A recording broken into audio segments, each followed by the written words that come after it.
Hi, everyone, and welcome to Traveller Mayday 2026. I'm your host, Frank Succardi of CyborgPrime Games, and today I'm chatting with my friends Nat and Bella from Mongoose Publishing. Welcome. Hi.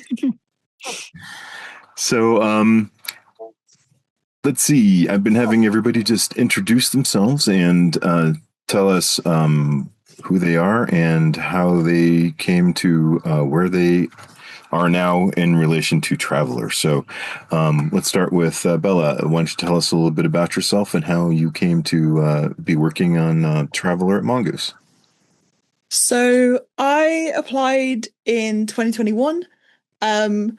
I just left university and was like applying for everything, and then I saw Matt's post on LinkedIn and was like, "Oh, well, that would be sick, wouldn't it?" I applied and got offered an interview, did some test pieces, got offered a job. A week later, emailed Matt saying, "Is this real? Are you like lying to me about this?" Um, and I've been working here ever since. So it's been 5 years this year, I think. Mm. So I do Traveller, Shield Maidens, Paranoia, Dark Conspiracy, basically everything but 2300 at the moment. Met Mark Miller in 2023. That was like one of the highlights. That was really cool. Were you Yeah, starstruck? he was just really nice. Super nice. We shared a cheesecake. Four of us shared a cheesecake in a cafe in America because we were like, this is too big for one person to eat. So four of us just sat around it with spoons. It was Oh, just really right. nice and wholesome. Oh, Yeah. that's right. I think last time I spoke with you, it was before your trip to the US. And Yes, I think you so, were, yeah. we were discussing what you were planning on trying or doing once you got here. Yeah, I took Matt out to IHOP. That was really fun. And he was very Uh excited to go to IHOP with me at 9 in the morning. huh. Nice. Cool, cool. And and you're what do you do there at Mongoose? You're an editor, a writer, wrangler of cats? Writer, editor, and I like to joke that I'm Chris's boss because they all keep calling themselves head writers. Hmm. Um, I'm in charge. But yeah, writer, editor, and like I do a lot of our convention work and basically hassling Matt to get things organized. All right, So cool. yeah, just kind of all rounder. Hmm. And what about you, Nat? Why don't you tell us a little bit about your background and how you came to be working there at Mongoose? Yeah, absolutely. So up until last year, before I started here, I was working in the video game industry as a designer, doing adverts for video games, and I was desperately trying to claw my way out of that job, just because of how dire the video game industry is at the moment. Um, and I'm actually local to Swindon, where the office is based, and I saw the job advert on one of the tabletop RPG job pages on Facebook. And I thought, that sounds really cool. And it's local. And it sounds like something I'd really enjoy, but there's no way in how I'm going to get the job. So I'll just apply anyway. Applied back in November, got offered the job, started in January, and still am a little bit like, what's the catch? But it's been great. Fantastic. Hey, that sounds like a cool origin story for both of you. Yeah. Why don't you tell us what you've been up to over the past year since we saw you last, Bella? I guess you've been Um, working on a lot of projects. Well, it's really open to both of you, but I'm trying to just keep it organized. So we'll start with yeah, Bella. no worries. Um, a lot of Dark Conspiracy. I've been doing a lot of Dark Conspiracy. The way we've sort of worked it out is Matt is doing all of the rules stuff, and I'm doing all of the flavor stuff because I like horror. I'm a massive horror nerd. And I like writing flavor stuff, which Matt often describes as fluff and makes me remove words, even though they're perfect. Hmm. Definitely more of a like story-driven writer. I also did the core expeditions, which I loved working on because I love the Zhodani. They're my favorite of the races. I will not budge on that. They are the best. Hmm. So when Matt came to me because essentially he has like a giant list of books, and he was like, which ones do you want? And I was like, I'm taking the core expeditions. You can pry it from my cold dead hands. Because it's just like an existential journey into the middle of nowhere. And I love that. I love the thought of just leaving everything behind and going away. So yeah, core expeditions, Great Rift Adventures. I did a couple of ones in there, so you'll be able to tell which ones are mine because they're weird and culty and scary most of the time. And then yeah, Dark Conspiracy. Why don't you tell us a little bit more about Dark Conspiracy? That's a new product line you've brought on board. Yeah, so we have had an idea percolating in the general, like, me and Matt pondering about things zone, that when I started, he showed me this idea that he had and was like, I want to do something with this, but I need to work out what the bad guy is, like what the players are fighting against. And for 5-6 years, we haven't been able to work it out. And it's just been a case of like smashing our heads against the wall trying to work out, because we don't want just like a generic, ooh, this is the bad guy, scary, and then I don't know if Matt just like saw a post about Dark Conspiracy or just like remembered it existed. But he came and was like, what if we got this? So I had to flick through and I was like, yeah, that's it. That's what we need. So we're now doing a new edition of it. It's launching this summer, I think July.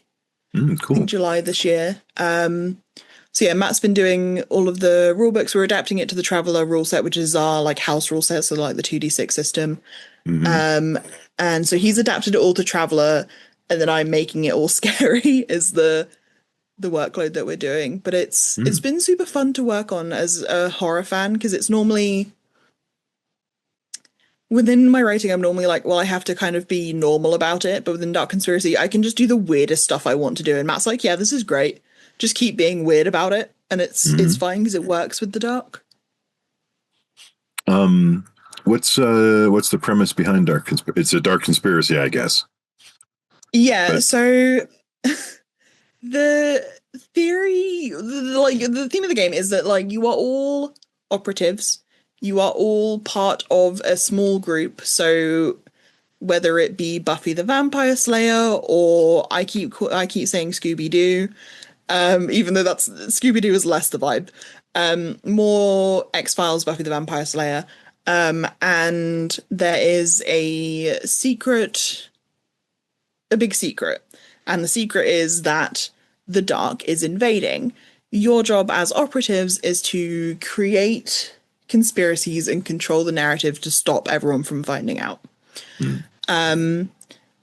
It's just super fun and weird, and I like looking up weird conspiracy theories. Like there's one that horses lay eggs, but a big horse has stopped people from knowing about it because horse eggs would be too valuable if people knew about it, and they need them for pharmacy, like pharmaceuticals. And I love horse. that stuff. Yeah, big horse. I love it. It's great. It's just been super fun to do because it's like horror, but it's also just like the weirdest stuff you can think of, you can include, and I like that. Any plans on making a way for the community to write into that, like you do for the task system? I'm sure there'll be something later down the line. That's more of a Matt thing, but I don't see why we wouldn't. Because I mean, I like reading all of the community Traveller stuff. So, all right, cool. And what about you, Nat? What have you been up to over the last year?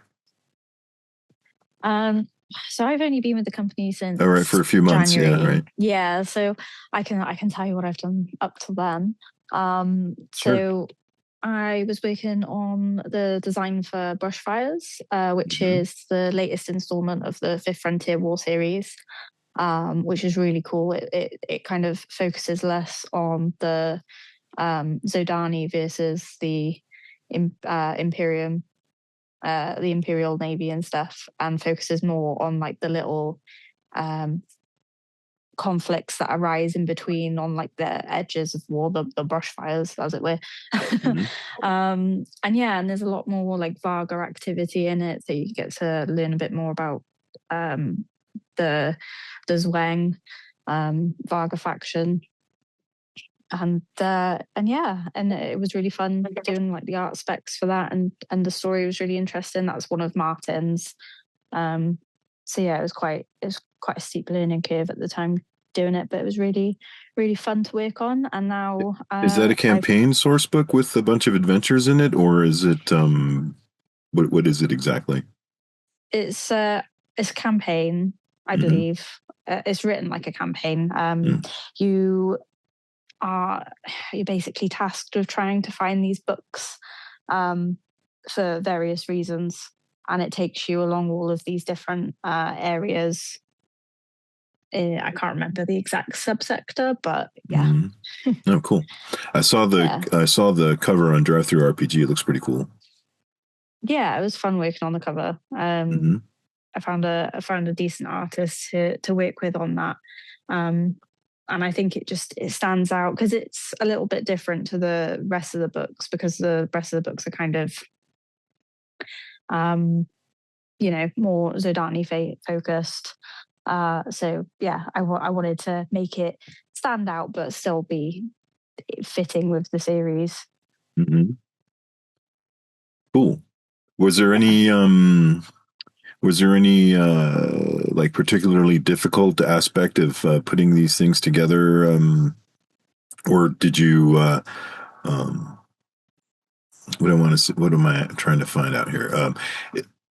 What I'm asking is there anything that they might do differently at Mongoose that you had to get used to, or something that maybe vexed you when you were putting together the Brushfires that you had to figure out?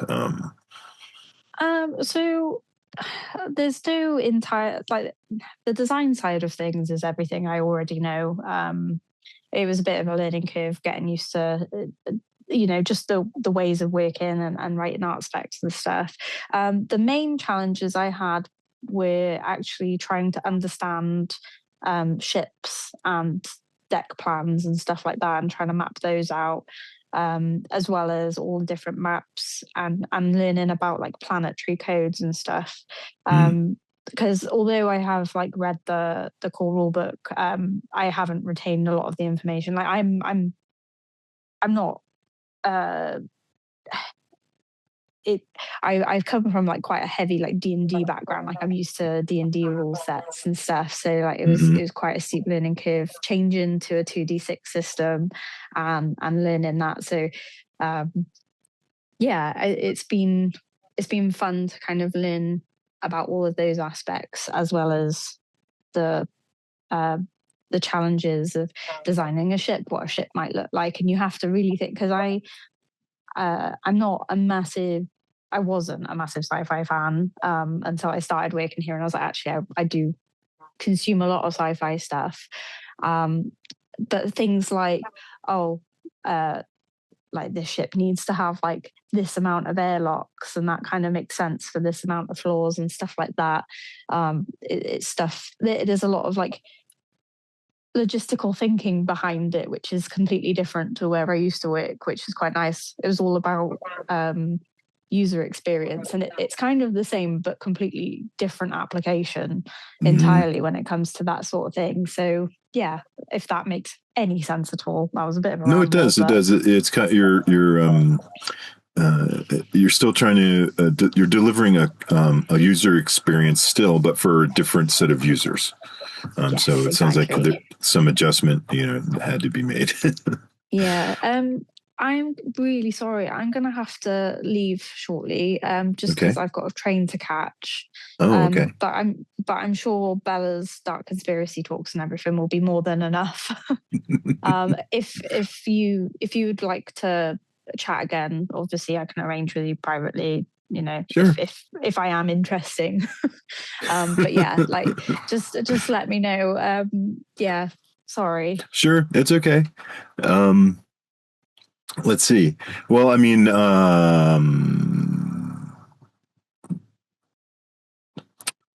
if there's anything you want to chat about real fast before you have to leave, now might be a good time. Was there anything else you wanted to say before you leave? No, not really. Other than well, it was nice to have you here. Sorry you had to. We had a scheduling conflict. Yeah, it's all right. All right then. But yeah, thank you for your time, and I'll you. hopefully speak to you again soon. Yes, nice to meet you. Nice to meet you too. Bye. All right, bye. All right, Bella, you're all on your own. No, that's fine. If you do need to, you can probably contact Nat afterwards and be like, hey, can we have like a quick, 10-minute chat and just finish up her bits? I'm sure she won't mind. Sure. All right. Well, let's just continue along then. Yep. Let's see.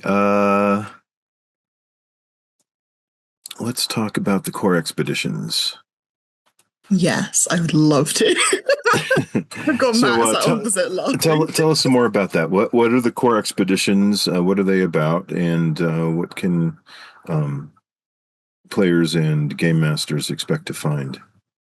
So I've written it more as a source book, simply because I know that there was a lot of contention about the Empress wave and the effects that would have on the Charted Space Universe. But I mean, we've done a lot of weirder stuff, like Chris's Singularity campaign is very much like goes off the rails a bit, right? So I think I wanted to make it in a sense of like, you can use whatever you want, you can ignore whatever you want. The effects of the wave are present in the book. You can just ignore it if you want to. I won't be, personally offended if you decide to just ignore the wave. So it's more sourcebooky. It's essentially how I wrote it was I went back to classic Traveller and then through every single other edition of Traveller and found everything that had been written on the core expeditions, put it in a giant Word document, printed it out, and went, okay, this is where I'm going to start, and I'm just going to build it off. So it covers why they're doing it, how they started doing it. It covers every single expedition and the ships that they would use. And I remember having a conversation with Abby because Abby was laying it out, and Abby and I are quite close. So I was like, right, I'm going to write down art directions and they're not going to make a lot of sense. So for some of them, I was like, right, on these ships, like the initial ships, I want you to design them like it's made by a civilization who have no experience with long-term space travel. Because at the beginning, the Zhodani didn't. They'd gone to find the Adaxa, but they hadn't gone, too far out. And they discovered jump technology through, I think it was I don't know how to say it in normal human English, but the link jets or something like that. I don't know how it's said, but and they in my mind they're a species who are just driven by pure like wanderlust. They want to see things, they want to experience things, they want to learn about the universe and their place in it. Because I imagine it's as soon as you've discovered this species living so close to you and like the chirpers and everything as well, like it's you want to know what else is out there. And I kind of understand them on that level of like, okay, well, we've seen and experienced these things. There's got to be more, right? I do like that descriptive word, wanderlust. That's, I think that's a motivation behind a lot of things. Yeah, and I think especially because they found this device called the Toliac, which is like a star map projector thing. And I think it's very much like, well, if I can see everything that's out there and I have the means to get there, why wouldn't I do it? And obviously there's economic benefits of going farther away and trading with different people other than everyone in the charted space. But I think as well the Zhodani to me are very overlooked, and I've had this conversation with Mark when we were in America, and it was very much just like, I think they should be more, because for a long while they're a very like two-dimensional analog bad guys, right? And like, yeah, sure, they do terrible things, but so does everyone, right? The Empire, the Imperium is also terrible. It's just that the Zhodani can control your mind. What's the real difference? Make you forget how terrible they are. Yeah, well, it's the same as like, the Imperium controls the economy and they control the wealth, and they can say, okay, well, you can starve. Whereas the Zhodani are like, you won't starve, you just might not remember everything. And I think especially as someone who suffers, I have quite dodgy mental health, shall we say. So the idea of receiving therapy for free, because the Zhodani wouldn't always be altering your mind. It might be a case of, okay, well, you will receive therapy, you'll receive help, you'll receive what you need to help you get back on your feet. And I like the idea of that. I think they're no worse than any of the other empires, right? It's just that everyone's gone, right, the Zhodani, they control your mind, they're terrible, blah, blah, blah, blah, blah. It's like everyone has fallen in real life for imperial propaganda. So I wanted to display the other side of the Zhodani, that they are a species who just wants to explore. They have their own lives, they have their own goals. You know, each of the expeditions, as soon as they encountered the wave, I was like, right, well, they're obviously going to send more therapists, they're going to send more doctors, more medicines, more ways to help people. Because at the end of the day, they have to care if their people are healthy and sane, because that's how they get their money. That's, you know, if that's how you want to see it, that at the end of the day, you can't run an interstellar empire without people on the ships. Right. So that was my like main push when doing the Zhodani, and also to get this like and if vaguely everybody's suspicious of you, no one's going to want to trade with you because they're not going to be sure if they like got a fair trade, you know, or whatever. Yeah. So you can't be like that, you know what I mean? Like overtly anyway. Yeah, like you can't just be a two-dimensional bad guy because you would have just been killed by now. And I think as well, like the nihilistic view of, okay, well, what does going to the center of space actually feel like? You know, you'll never go home to see your family. You'll never be able to, you know, people that you've grown up with will die and they won't even know where you are. And I know Matt got kind of tired of me adding like a, you know, therapy and philosophy of the core, but that's my background is in philosophy, and I'm currently doing a philosophy master's, which is Mongoose has paid for. So I think he knew that was going to happen and just had to kind of tone it back where he could. But I think they're a lot more interesting than people make them out to be a lot of the time. I don't think they are or should be like 2D bad guys. I like how the culture and stuff has been kind of like taken a second look at with Jeff Kazimierski contributing, you know, like the Zhodani Language and Cultural Institute and stuff like that. It's cool that I was just mentioning this with I think with Matt or Mark. It was with Mark. Like how, what do I want to say? Like how what creative motivation Traveller gives you. Even if it's something that you're just doing as a side project, you know, that you never expect to even put out there in the world, just for self-edification, you know, make your own sector, make your own, detail a species that hasn't been detailed the way you like, you know, stuff like that. And also well, go on. Sorry, I didn't mean to step on you.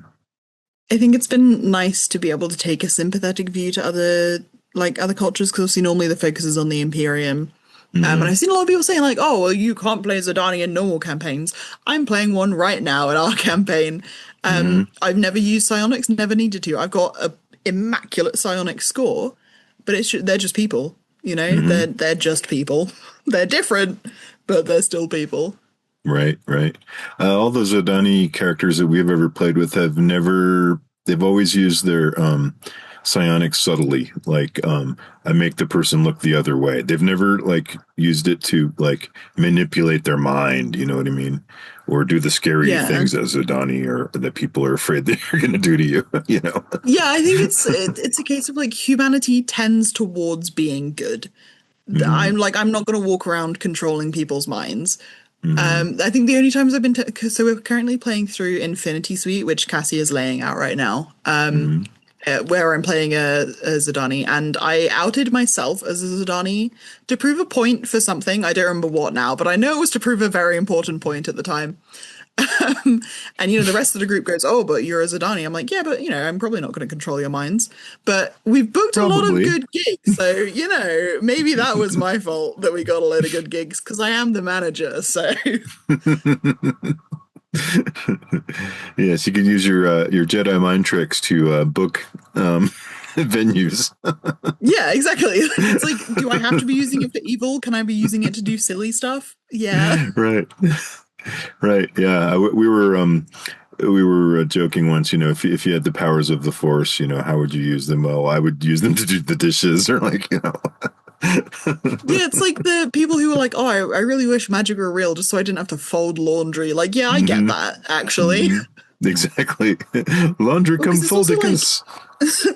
This is like campaigns as written versus what like people actually do. Because in Infinity Suite, there's a guitarist who's like, oh, I am way better than your band. Oh, I'm so great. And Chris presented me with this NPC and I was immediately like, nah, go away. I'm not dealing with this. I hate you. And Chris is like, okay, of course you're going to do that because you're a contrarian. Like, it's very much like we try to make avenues for players. Like, obviously there's like the adventure, but then there's also, you have to make avenues for players who just do completely random stuff. Like, Cassie and I are notorious for it. We were doing a D&D, we were doing Redbox D&D, and there's this evil princess woman who's doing such terrible things, and we were like, well, of course you're saying that, you're a man, we're gonna go side with her, because why wouldn't we? So, we go in and we're like, we want to sign up for whatever it is you're doing, because you seem cool. And Matt then has to change the entire adventure to work around whatever Cassie and I are trying to do. You sound like difficult players. Yeah. We're doing the same in Woofrup at the moment. We're doing Warhammer Fantasy Roleplay, and it's me, Nat, Chris, and Abby. And we do it like once a month or so. We're trying to make it more common. But at the beginning it was just Abby and I, and Abby will normally try to stick to the adventure because she's aware that Matt is trying to run an adventure. Whereas I am a side quester. I love doing a little side quest. So first it was, I want to try and tame a pet rat. So every time we would come back to the ship, I'd be like, Matt, are there any rats on board that I can make friends with? And he's like, no, there's no rats. Please stop asking me about rats. But I think that's what I like about Traveller especially, is the freedom to just kind of do whatever. Like, I'm running a group of my friends through Pirates of Dranax at the moment, and they just come up with the dumbest things that I've never even considered as a possibility, but because I play like they play, I can sort of work around it a lot easier, and Traveller has a lot of flexibility in that, because at the end of the day, it's roll 2d6, see if you get above 8, which is nice. Right, yeah, no, I love the simplicity of the mechanic. It's one of my favorite things, because you could just pick up, go steal some dice out of Monopoly and a pen and paper, and you have a Traveller game. Yeah, and like trying to explain that to predominantly they're all D&D players. Trying to explain that to them is just like, roll 2D, apply maybe a DM if you're trying to do something that we've even considered as a possibility. Is definitely interesting, because they're like, oh well, how do I roll this check? And I'm like, do you have 2 dice? Do you have 2 dice? That's all you need.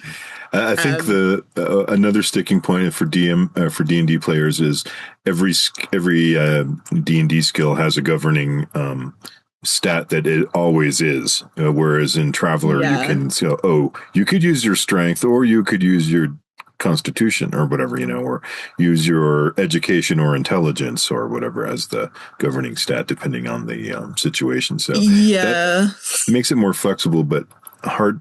I don't know why it's so hard for people to kind of click with that, because it kind of makes sense. It makes sense to me.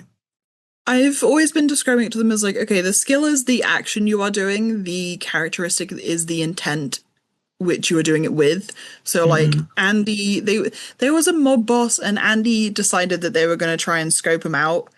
And so Andy was rolling a recon check with dexterity because they were trying to find like a abandoned building, whilst Raph was trying to purchase peanuts for their stakeout on Thief. So I was like, okay, you're going to do corrals with dexterity because you need to be able to sneak around and stuff like that, so you don't just get mugged because you look like you don't belong here. So yeah, I've described it as the skill is the action, the characteristic is the intent, which has worked quite well to explain it to them. That's a good way of explaining it. Yeah, I think they found it useful. Yeah, I try to tell people like the difference between intelligence and education is like education would be like you know how to fix the engine. Intelligence would be you know how to modify the engine or build a new engine. Yeah. It's something new that you're coming up with, and so you can't really depend on you can depend on your education to a certain extent, but you're coming up with something new, and so you kind of have to, in that case, I would say use your intelligence. I might give you like an extra bonus for also high education, but just depends. And that's the cool thing about it is it's the situational die modifiers and stuff make the mechanic really much more flexible and I think realistic compared to other game mechanics like D&D. Not to diss D&D. Yeah. D&D is fine for what it is and what it does. Yeah, it's like D&D is good for specific games and Traveller is good for others. It's like but it's always the case of like I always feel like people would be horrified if they saw how we play Traveller in the office because Chris is a very strict DM.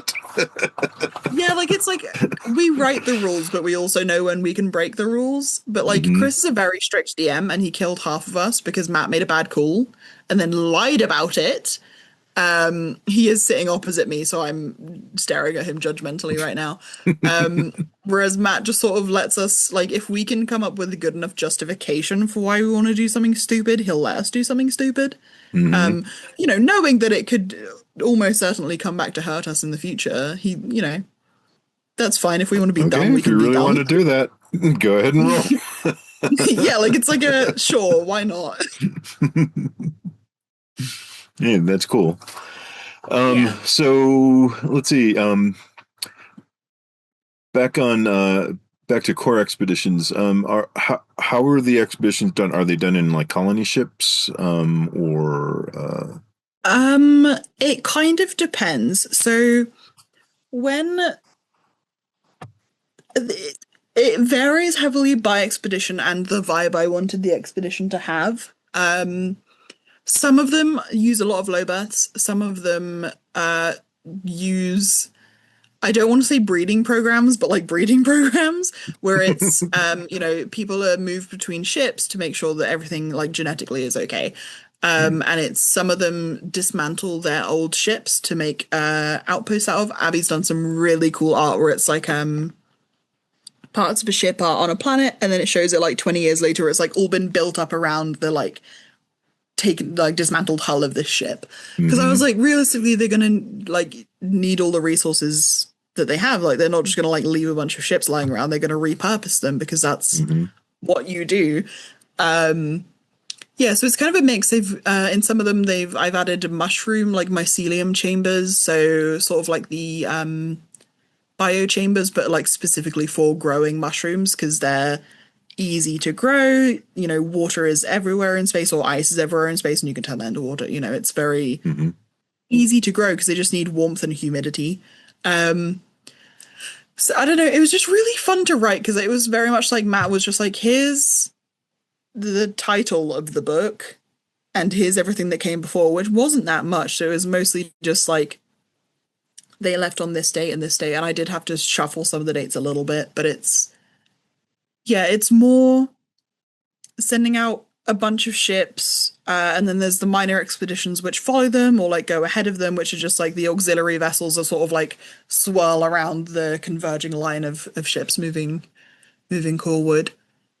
Yeah, but it's not really like a diaspora, right? They're not leaving their home world and scattering to the stars. They're going on a specific expedition. And it's like they're probably going specific people, the scientists and colonizers, I don't know.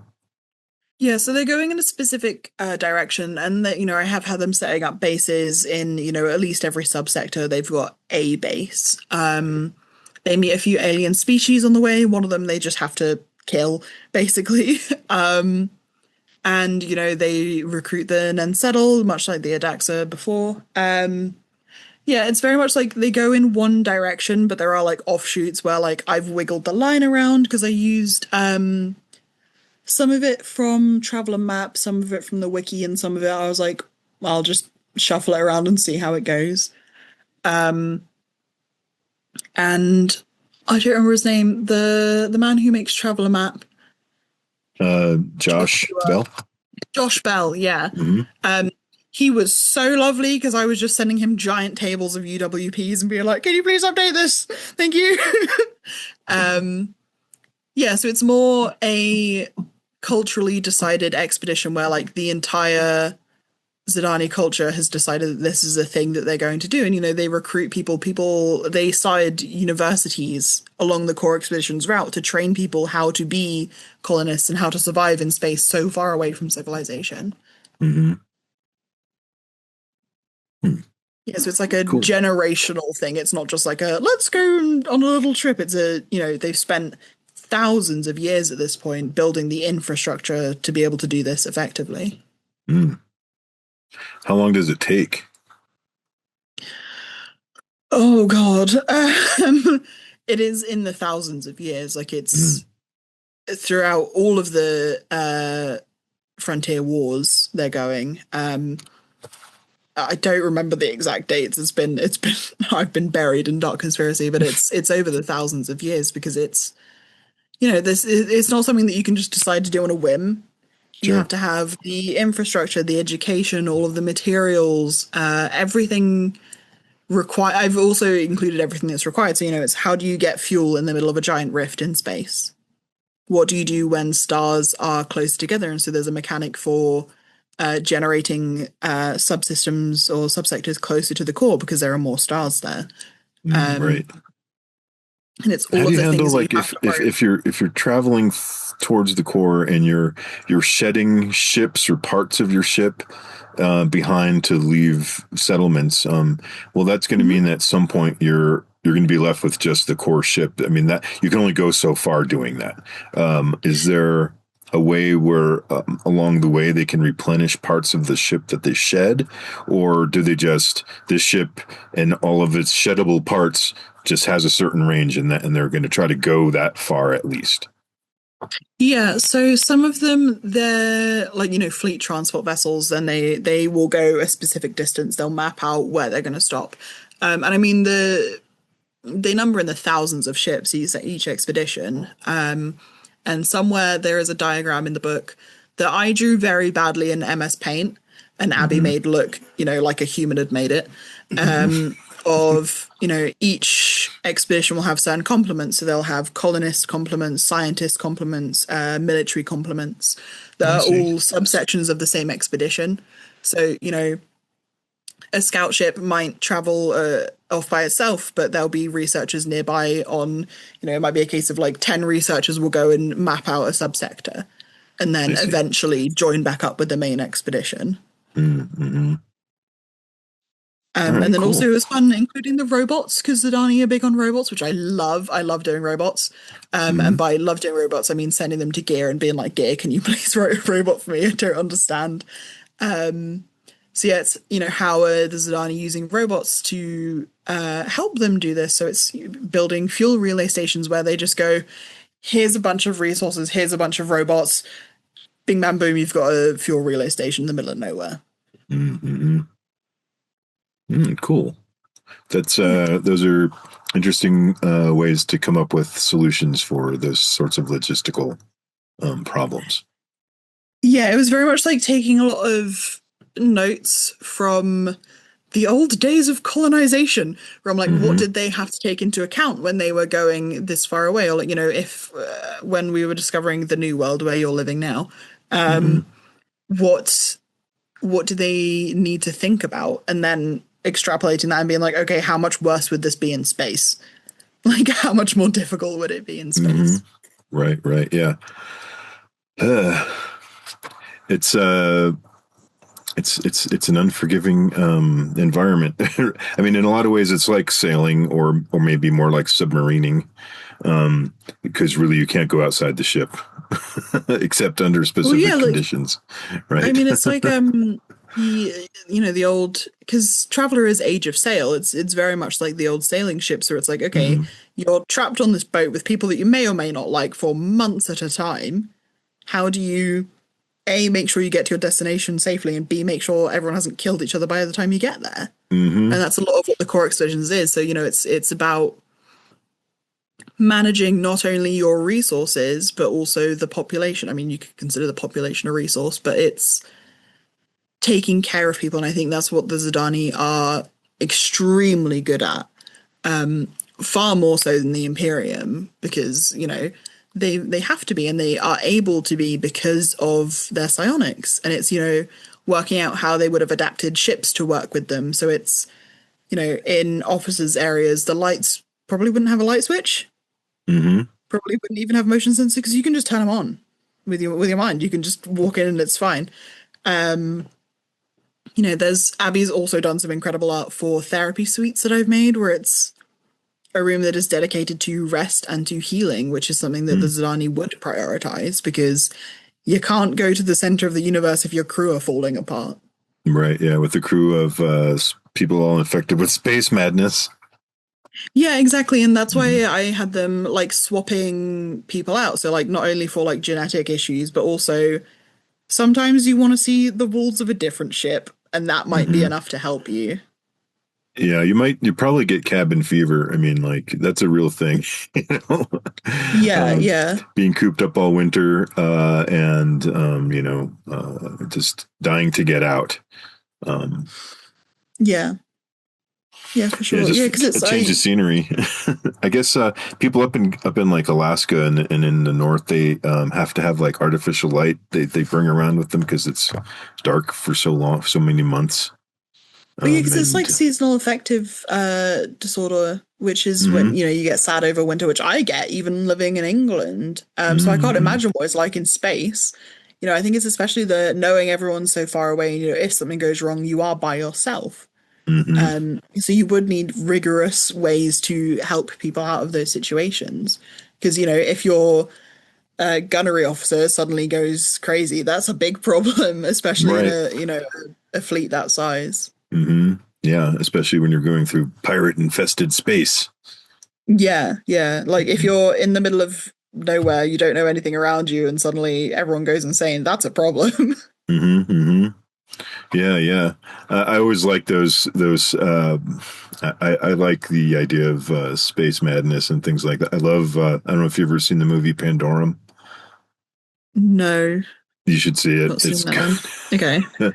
I'll add it to my letterboxd. It has space madness in it. I'll just leave it at that. Okay. And nice. let's see. Just you know, things like what was that movie? Sunshine. Where they're going to the sun, and the crew is going crazy along the way.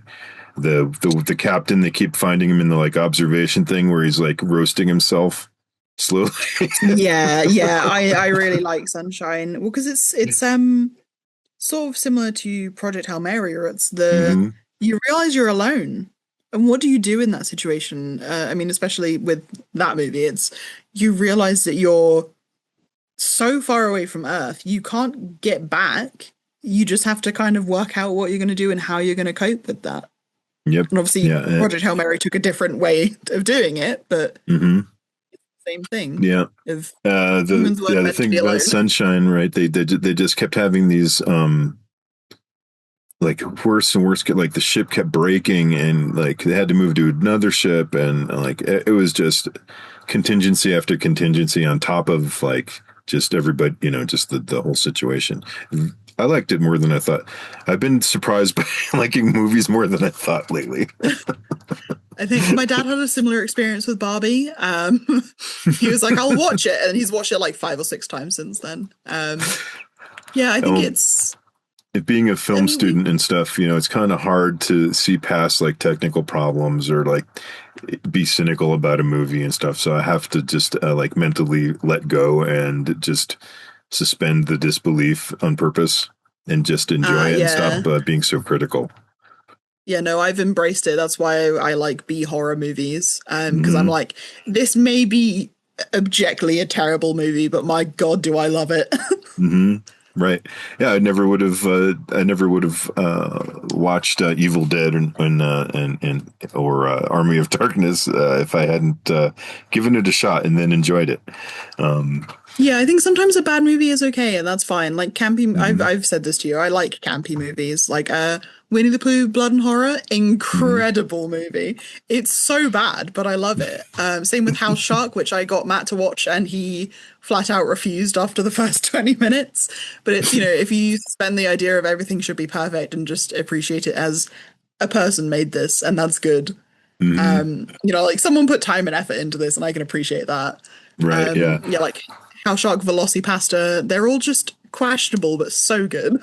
It's like those old like Toxic Avenger or I'm trying to think of like some really. I saw recently like a Popeye horror movie where they're going, yeah, the old abandoned spinach factory. See, that's the sort of movie that I like. And then, I guess like Popeye's lurking there. He's got some contaminated spinach, and now he's like permanently like deformed and kills people with extreme. Yeah, it's. I just saw clips from it on the on YouTube, and I was like, I gotta watch this sometime. It looks so so horribly that's funny. Really good. Yeah, it's like I am what I am. Horrible monster, whatever. It's just do something weird. In every book I write, I'm like, I want to do something odd because I don't want to just like retread old stuff. So like Core Expeditions was very much like my love letter to sad space cowboys, which is a vibe I really like, of like you're exploring the frontier. That's fun. That's cool. That's something people have always wanted to do. So it's for every book I write or project I'm working on, I make a Spotify playlist.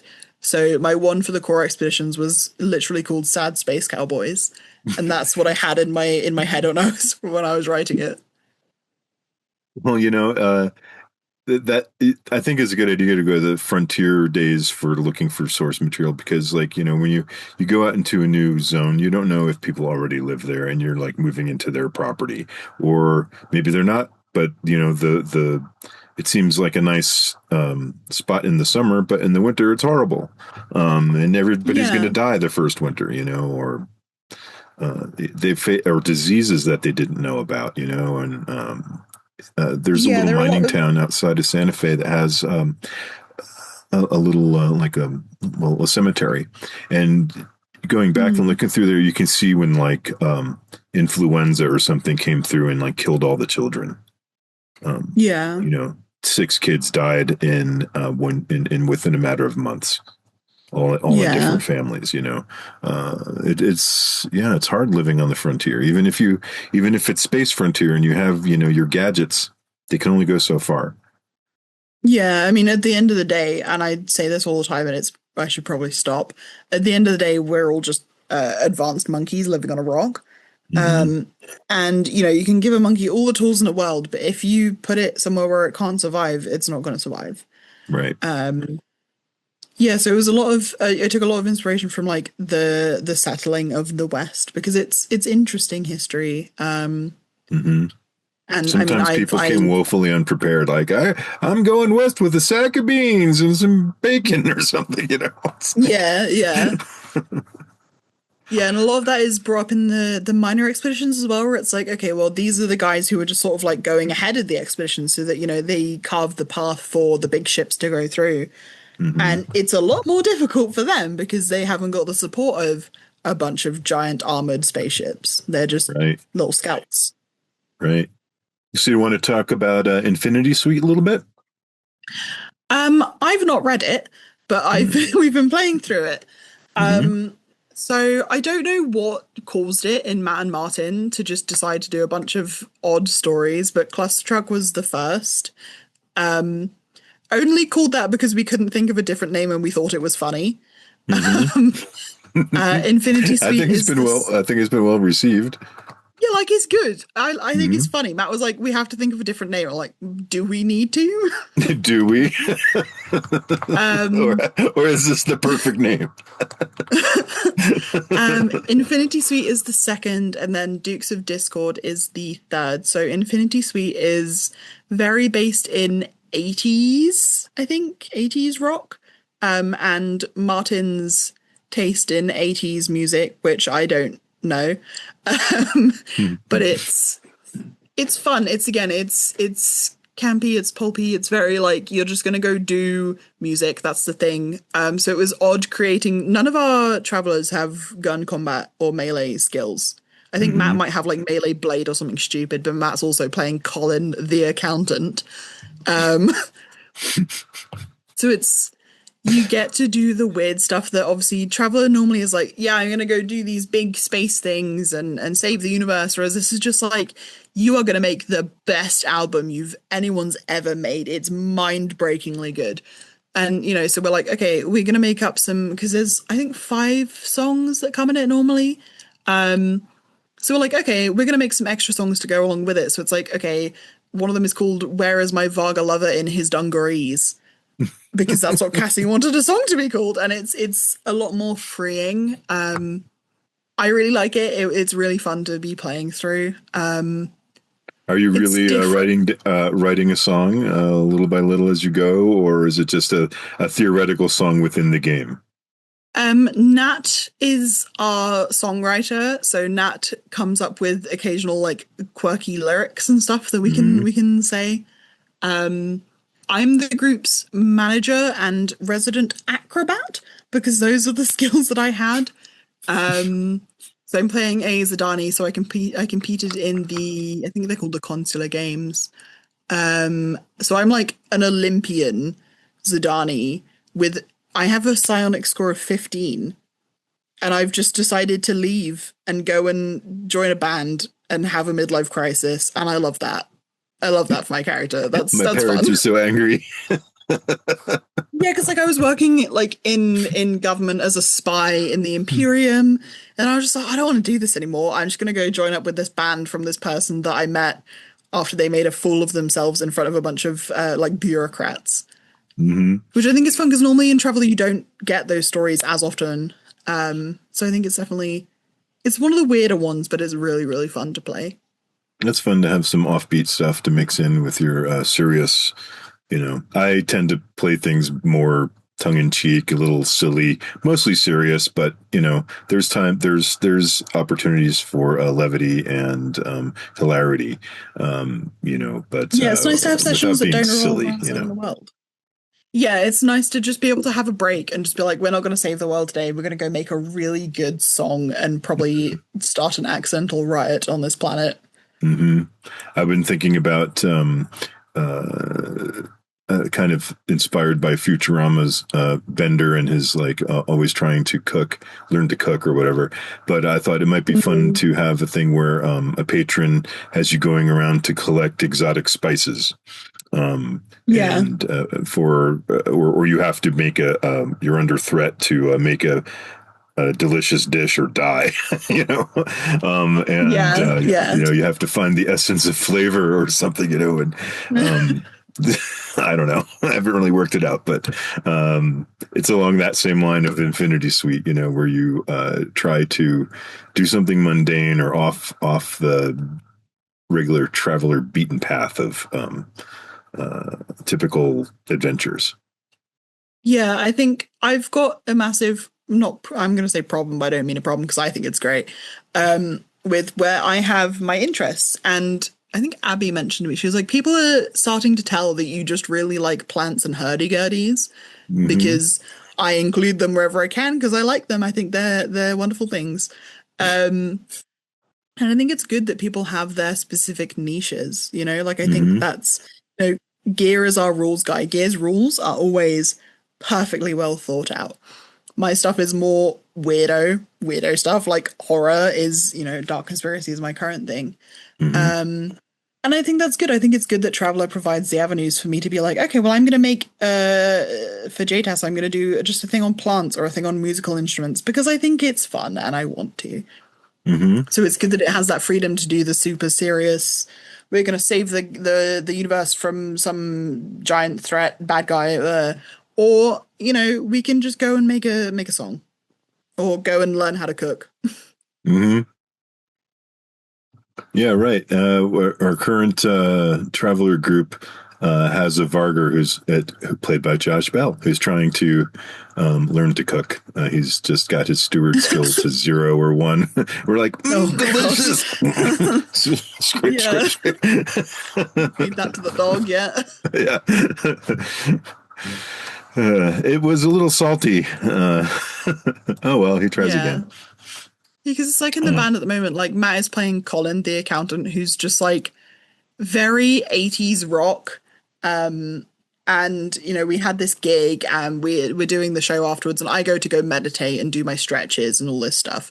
And Matt's like, I'm gonna wreck the hotel room. I'm gonna destroy the hotel room. And he like knocks a glass off of a counter and he's like, yeah, that's rock and roll. And that's funny. It's like Spinal Tap in space. Yeah, that's funny. Trash the hotel room. We have an expensive account. Like, we can trash it if we want. Because it was worse because he just like pushed a glass off a table and was like, yeah, right, like a cat. Oh, that's rock and roll, baby. Rock and roll, baby. Tink. Oh, that's funny. Tear all the sheets off the bed and throw them on the floor. Yeah, I think it's the small things that matter, you know? We're not sure how to do this properly. We're just starting. This is our first room trashing. Yeah, I think that's yeah, I enjoy the character development of it because like I typically play characters that are talented at one thing but just refuse to use it for whatever reason. And I just enjoy doing the smaller scale stuff. So in our Woofrip campaign, my current thing is we rescued a woman called Renate, and my current thing is attempting to woo her. So, you know, it's, Matt, can I go pick some flowers? I guess. Roll a perception check. I roll really badly, as I always do. He's like, you have a handful of daisies. And I'm like, perfect. That's incredible. It's just doing the small stuff that I enjoy. Like, I enjoy the small scale of Infinity Suite because it's, you know, no one's going to die. Well, we started a riot accidentally, but outside of that, no one's going to die. And we can just go and have a nice time. I think it's different as well because I'm playing it with people that I work with, but like we are also friends. So like I look after Abby's cats when she goes away, and we were at the cinema a couple of days ago watching Project Hail Mary, and you know, I'm sat in the cinema sobbing at that movie, and she's like, you know, she just turns to me out there and goes, you know, you are actually quite like Rocky. Like, what do you mean by that? And it's are you saying I'm enigmatic, or what are you saying?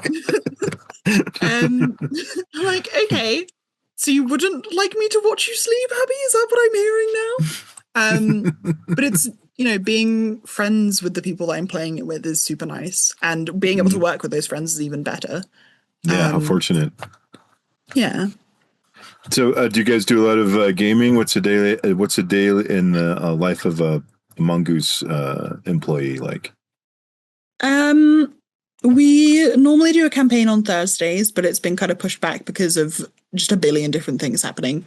It started with Martin coming down, and then just a series of unfortunate events. It's every day is different. Most of my days have been relatively similar at the moment because I'm just sort of like beavering away on Dark Conspiracy. Come in at 8 in the morning on Tuesdays. Sometimes I'll come in at 9 and stay later. Today I came in at like 10:30 because I woke up late and panic texted Matt and was like, I overslept, I'm coming in now, I'm not dead, I'm on my way. It's, I don't know, it's chill. I turn up half the time in my pajamas. And I go, I'm just going to make some stuff up today. I'm just going to make some stuff up today because that's my job.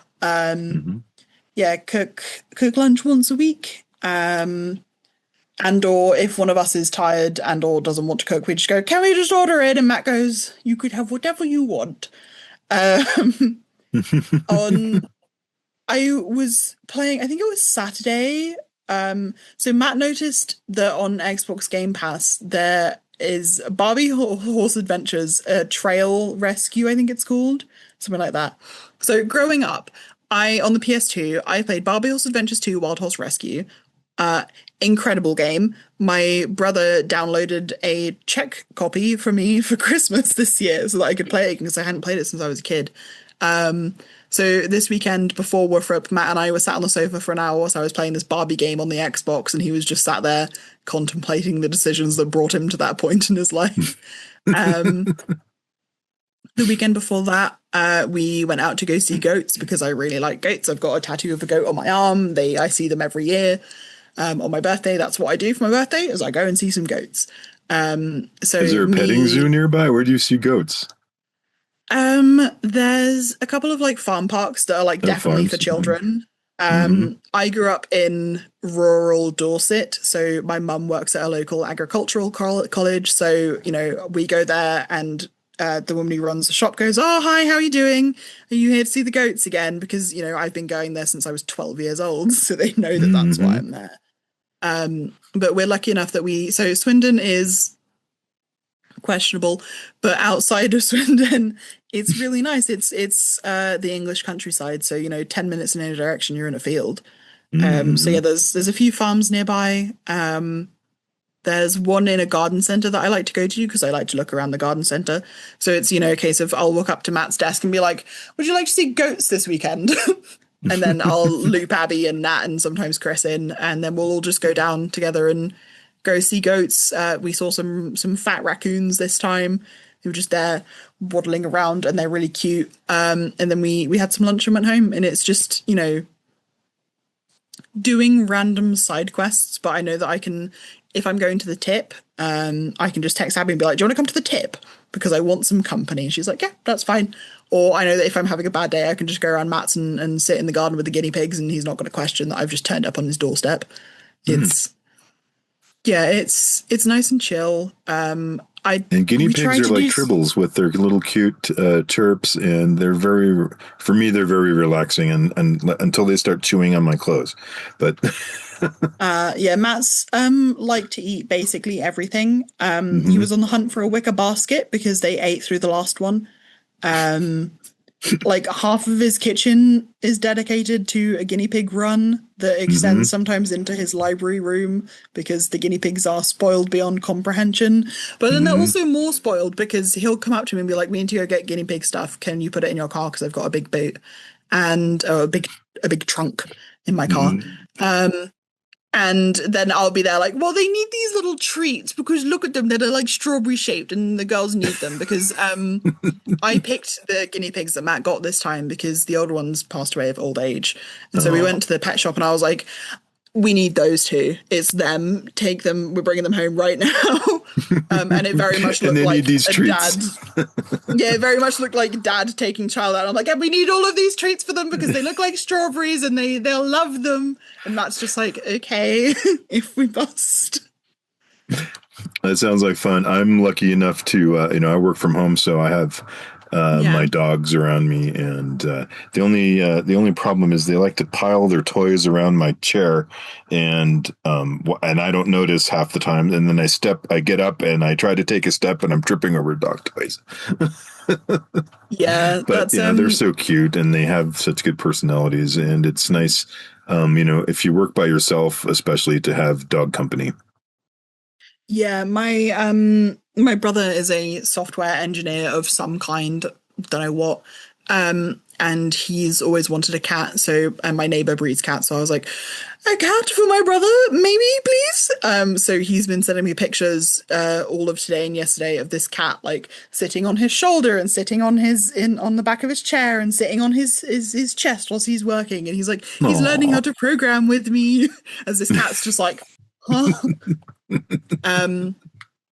Abby's cats are very much the same though. They're very like, one of them's really shy. They're called Flotsam and Jetsam. One of them's very shy. One of them is very outgoing. And Jetsam has a habit of running between your legs when you're walking to put the food bowl down. So you're like trying not to kick this cat as you're trying to just walk to put the food down. They're very cute though, and I can't tell them off for doing anything because they're just precious. My dog Freckles likes to go in circles around me, and I'm trying to go that way, and she's It's very Yeah, difficult. running figure The phone's eights. ringing. You're trying to run to the other room. The dog's tangling in your legs. Yeah. I grew up with a border collie, so I know what that's like. He was just constantly stuck to you. Didn't matter what you were doing. He was there Oh, for border it. collies are so cute. He was a lovely, lovely, lovely, lovely, lovely dog. And they can My rescue best people from friend. tiny wells. Yeah, he was less of a helpful dog and more of a vibes based dog because he was a rescue because he was afraid of sheep, which if you're a Oh. border collie is kind of an important factor. Mhm. Yeah, we rescued him, and I remember we took him on like a test walk. I don't know. And he pulled my brother over into a puddle. So my brother's screaming, "We can't get this dog. He's horrible. He pulled me into a puddle." So we got the dog. And he was my best friend because we had him, since I was a kid to since I finished uni. And, anytime I would leave a room, he would just be like, "Well, I'm standing directly next to you, so I can't lose you." Lovely, lovely, lovely dog. Yeah, they're great dogs. If I'm recalling, border collies are black and white spotted Yeah. sheepdog or herding dogs. Yeah, black and white herding dogs work on farms. He had little spotty legs. And he used to let me paint his nails, which was very nice of him. My dog Freckles is maybe Australian Shepherd or some sort of black and white. She's got cow spots and then all kinds of little like dots. Well, that's the name Freckles. But she's my best friend and so cute. Let's see. Let's see. We've touched on a lot of stuff. Is there anything else you want to cover? What are you going to be working on over the next year? You have some Kickstarters coming out, or Yeah, so Dark Conspiracy is releasing in July, I want to say. So that's what I'm doing. I'm doing the bulk of it because Chris was assigned to do it, and I was like, "No, it's my baby. Chris can't do it. He's going to do it wrong. He's not going to get it he's exactly going to do it wrong." Because I'm the horror person here. Mm-hmm. So I have just finished up the core rulebook. I've got one more little bit to send to Matt. And then I'm doing the Field Operatives Guide, which is going to be like a book of smaller adventures, and then I'm moving on to a Dark Conspiracy campaign. And then I don't know what I'm doing after that because it doesn't matter because it's not Dark Conspiracy, and that's where my head is at the moment. Is like, it's not Dark Conspiracy. I don't care. We're going to ignore it for now. So yeah, reading a lot of horror, watching a lot of horror, writing a lot of horror, listening to a lot of horror, everything horror at the moment, which is good because I like it. So All right, July will be the Kickstarter, and then we're doing some big stuff next year for the 50th anniversary. Sorry, in 2027. So that I'm super excited for that. I don't know if I can say anything about it. I assume I probably can't. Yeah, probably not. Probably not, but it's 2027 is going to be really exciting for a lot of reasons, and I'm really hyped to do it. Cool. I've been trying to think, what am I going to do to celebrate the 50th anniversary? I'm just a podcaster. Maybe I'll do 50 questions for Mongoose. 50. Do you like the Vogue tours where they're like, or the Wired tours where they're like 100 questions for some celebrity? Do that right. with Matt. I'm sure he would love that. Yeah, that's a good idea. Stephen Colbert has his questionnaire that he asks people with funny questions and stuff. I don't know. I'll come up with something. I love Traveller. It's one of my top two games. Traveller and Champions are my favorite games. And man, I've spent so much time over my life like playing either solo building stuff, planets and whatnot and characters, or GMing. I'm the forever Traveller GM. And but I'm also bad at coming up with ideas not bad at it, but I feel like I struggle, but it's just a writer's block. It eventually goes away, and then I get like a flood of ideas. So I'm just letting them cook right now.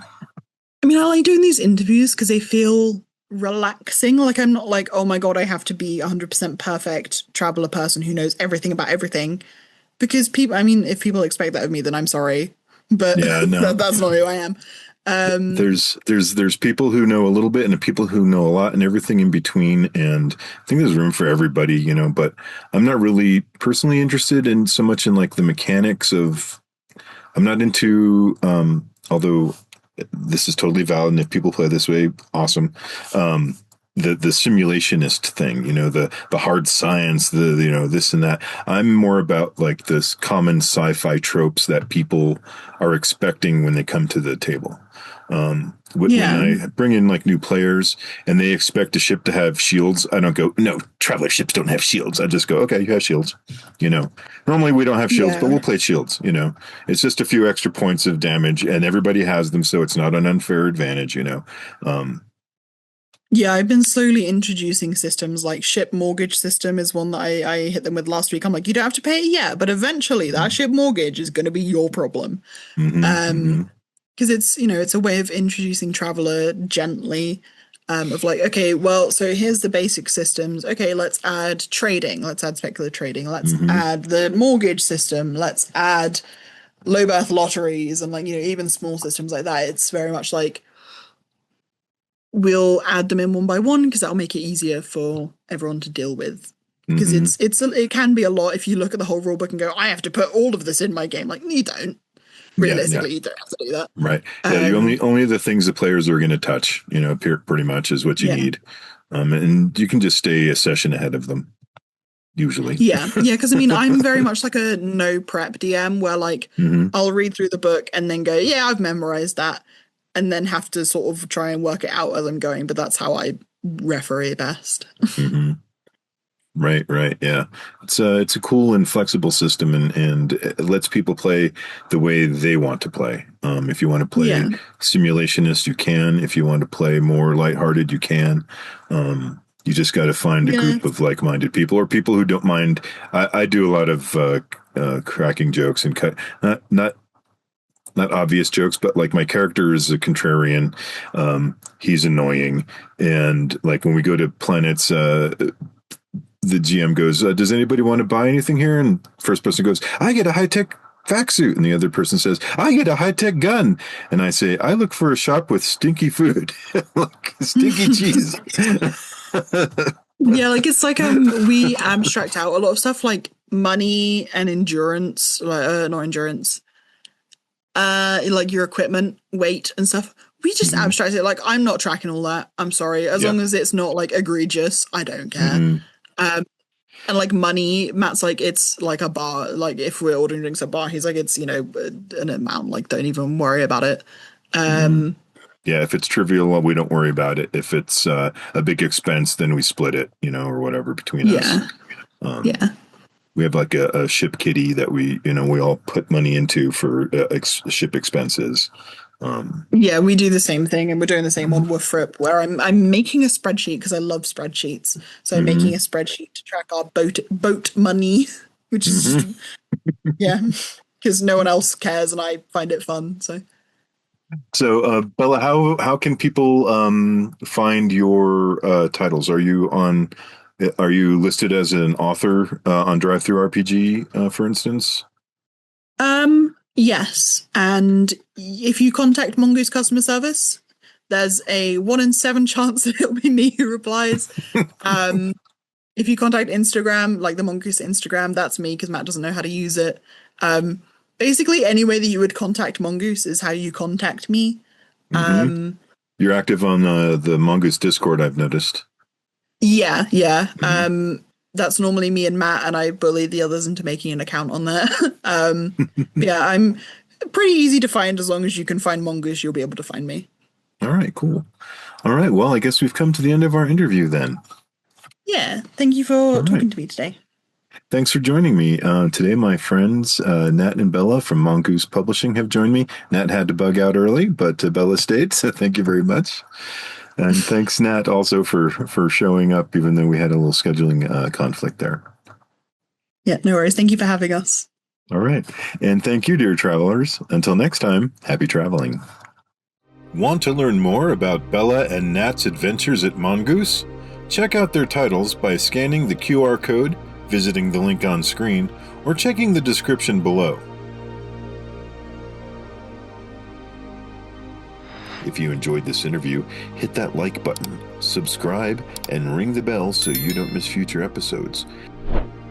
Now tell me, you could explore an uncharted world or investigate an alien ruin. Which would you choose and why? Let me know in the comments. A quick thank you to my patrons. Your support helps make events like Mayday and interviews like this possible. If you'd like to support the channel and get behind-the-scenes access, early content, and more, you can join us on Patreon. And to everyone already supporting, thank you. I truly appreciate it. Thanks for watching. Check out one of these videos next, and I'll see you out on the frontier.